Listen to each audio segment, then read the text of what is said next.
Operation सिंदूर पर BSF का बयान सामने आया है। पाकिस्तान के कुल 42 चौकियों को तबाह किया था, दुश्मन को भारी नुकसान पहुंचाया, पाकिस्तान की साजिश नाकाम कर दी और महिला जवानों ने पाक को करारा जवाब दिया है। बीएसएफ की ओर से ये बयान सामने है और ये भी कहा गया कि फॉरवर्ड पोस्ट से महिला जवान नहीं हटी, महिला जवानों ने पाकिस्तान को करारा जवाब दिया है। तो दुश्मन को भारी नुकसान होने की जानकारी बीएसएफ की ओर से दी गई है। पाकिस्तान की सारी साजिशें नाकाम कर दी गई और महिला जवानों ने पाकिस्तान को करारा जवाब दिया। जो पोस्ट थी फॉरवर्ड पोस्ट से महिला जवान पीछे नहीं हटी और पाकिस्तान को लगातार जवाब दिया गया है। तो ये इस वक्त की बड़ी खबर हम आप तक पहुंचा रहे हैं। ऑपरेशन सिंदूर पर बीएसएफ का बड़ा बयान ये सामने आया है। कुल 42 चौकियों को पाकिस्तान की तबाह किया गया। आपको ये भी बता दें कि जब ऑपरेशन सिंदूर लॉन्च किया गया था तब पाकिस्तान को उसके 9 आतंकी ठिकानों को तबाह किया गया था और जहां से लगातार सीज फायर का उल्लंघन भी किया जाता रहा और बाद में भी किया गया। वो उन सभी को मिलाकर कुल 42 चौकियों को तबाह किया गया। ऑपरेशन सिंदूर पर बीएसएफ का ये बयान आप तक पहुंचा रहे हैं। हमने दुश्मन को सरप्राइज कर दिया, लेकिन उसके कुछ समय बाद पाकिस्तानी पोस्ट से हमारी पोस्टों के ऊपर फायर शुरू हुआ और उसकी तैयारी हमने पहले से कर रखी थी और उसी का ये फलस्वरूप रहा कि हम उस क्रॉस बॉर्डर फायरिंग में हमने पाकिस्तान की कई पोस्टों को भारी नुकसान पहुंचाया और हमारा खुद का कोई भी नुकसान नहीं हुआ।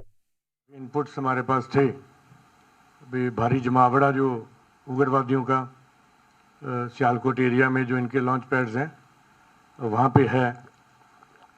तो हमने 10 बजे के आसपास हमारा जो सर्वेलेंस डेट्स हैं उन्होंने इनका मूवमेंट को डिटेक्ट किया एडवांस में और कोई 40-50 के आसपास का मूवमेंट ये था जो बॉर्डर की तरफ बढ़ रहा था। तो उस समय अंदेशा एप्रिसिएशन यही था भी या तो ये इन्फिल्ट्रेशन करेंगे या हमारे फॉरवर्ड जो बंकर्स हैं उनका नुकसान पहुंचाने की ये कोशिश करेंगे। तो इस पे कॉल लिया गया तो प्रीएम्प्टिव हमने उनको स्ट्राइक किया, जिससे भारी नुकसान उनको हुआ, उनका मूवमेंट जो है स्कटल हुआ उस एरिया में। एंड जैसे हमने पहले से एक्सपेक्ट किया था तो उनके कुछ पोस्टों ने बीएसएफ की बीओपीज पर काफ़ी हैवी फायरिंग उन्होंने शुरू कर दिया, जिसका रिटेलिएशन माकूल तरीके से दिया गया। वो ऑलरेडी प्लान था कौन सी पोस्ट में किस वेपन से हमने उसको साइलेंट करना है, इट वाज ऑलरेडी प्लान्ड।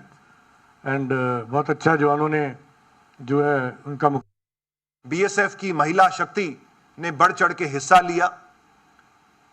हालांकि महिलाओं के पास ये ऑप्शन था कि वो अगर चाहती तो बॉर्डर आउटपोस्ट से रिलोकेट होके पीछे हेडक्वार्टर्स में आ सकती थी, लेकिन हमारी इन बहादुर महिलाओं ने इस बात को चुना कि वो आगे फॉरवर्ड ड्यूटी पोस्ट में रहकर, सीमा चौकियों में रहकर अपने पुरुष कार्मिकों के साथ कंधे से कंधा मिलाकर इस आपदा का सामना करेंगे।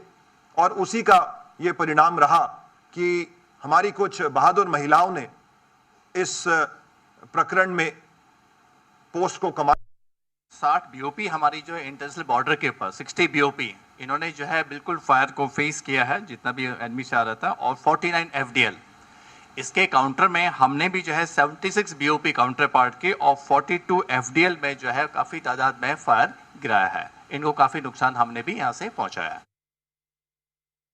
ऑपरेशन सिंदूर जारी है, जारी रहेगा और आने वाले समय में इस बात की आशंका ज़रूर है कि उनके द्वारा दोबारा से घुसपैठ को बढ़ावा दिया जा सकता है। तो उसके लिए, उस चुनौती से निपटने के लिए बीएसएफ सक्षम है और हम टेक्नोलॉजी फ्रंट पे भी बहुत आगे तीव्र गति से बढ़ रहे हैं। अपने सर्वेलेंस सिस्टम्स को हम अपग्रेड कर रहे हैं। हम ऐसे सिस्टम्स को भी लगा रहे हैं जिससे दुश्मन की या आतंकवादी अगर सीमा के नज़दीक भी आते हैं तो हमें उसकी जानकारी पहले से मिल जाए। तो इनके ऊपर प्रयास हमारा लगभग काफ़ी समय से चल रहा है और इसको हम अब स्पीड अप कर। तो ऑपरेशन सिंदूर अभी भी जारी है। महिला जवानों ने पाक को करारा जवाब दिया है। जिन महिलाओं से सिंदूर छीना था और जिन महिलाओं से कहा था कि जाके मोदी को बता देना, सेना ने उनको बखूबी जवाब दिया है और महिलाओं ने ही जवाब दिया। 42 चौकियों को तबाह किया है और ऑपरेशन सिंदूर का जो मोटिव था वो पूरा होता हुआ नजर आया है।